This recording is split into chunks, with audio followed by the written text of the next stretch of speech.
Good afternoon and welcome back to Trade Talks. I'm your host, Jill Malandrino, Global Markets Reporter at Nasdaq. We're wrapping up our full-day coverage at FIA Boca in Boca Raton, Florida. Helping me do that is Cohen. He's the head of North American Equities at Nasdaq. Thank you very much for joining us and helping us wrap up. It's been a fantastic conference, and as usual, cryptocurrency continues to dominate the conversation.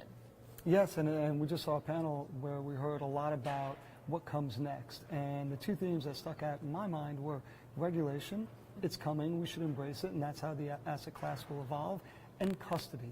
And so what's interesting is for a digital asset, we're spending a lot of time talking about physical custody of a digital asset. So those two things seem to be top of mind for everybody in crypto. I think it's interesting that the regulators are getting in on the ground early with digital assets.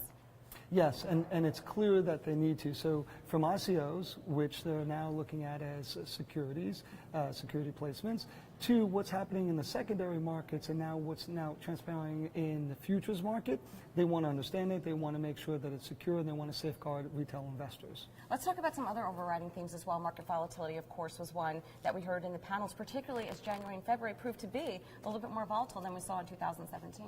Yeah, there was a lot of talk today about volatility coming back in the market. There was actually a polling of the audience to see if they thought that this volatility would continue and if we were in a new normal. And I think the general consensus is there's a lot of uncertainty in the market these days. Volatility will probably be raised for a while, and some of that will be because of interest rates, inflation, and geopolitical environment we're in. Right, and I thought it was interesting when we got those pockets of volatility in early February, how well market structure held up.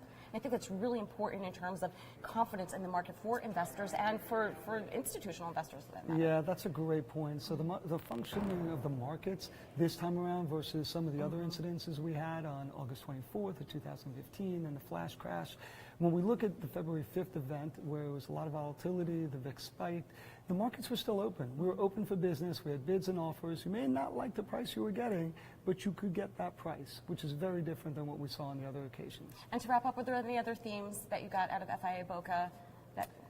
Yeah, I think the technologies theme stood out to me. So all of us are investing in commercialization of emerging technologies. So AI had a lot of debate. There's cloud, quantum computing, and the blockchain, of course. And so everybody's looking for that first application of these technologies. And it's great to be working for Nasdaq because we're at the forefront of a lot of these things. So it was great to see it be a theme. It was great to see people debate the applicability of it and when the use cases would arise.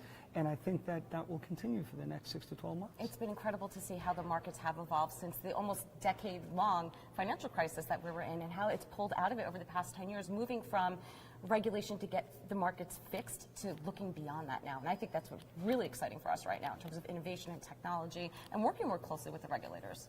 Yes, absolutely. So we have less conversation these days about Dodd-Frank and regulation and much more conversation about how to get private companies public and how to make sure that the public environment for these companies is right and they'll feel good about being public companies. So it's nice to see that conversation transition from where it was in 2008, 2009, 2010. All right. Well, thank you very much, Tal, for joining me. Thank and you. traders, thank you for joining me throughout the day. I'm Jill Malandrino, Global Markets Reporter at Nasdaq.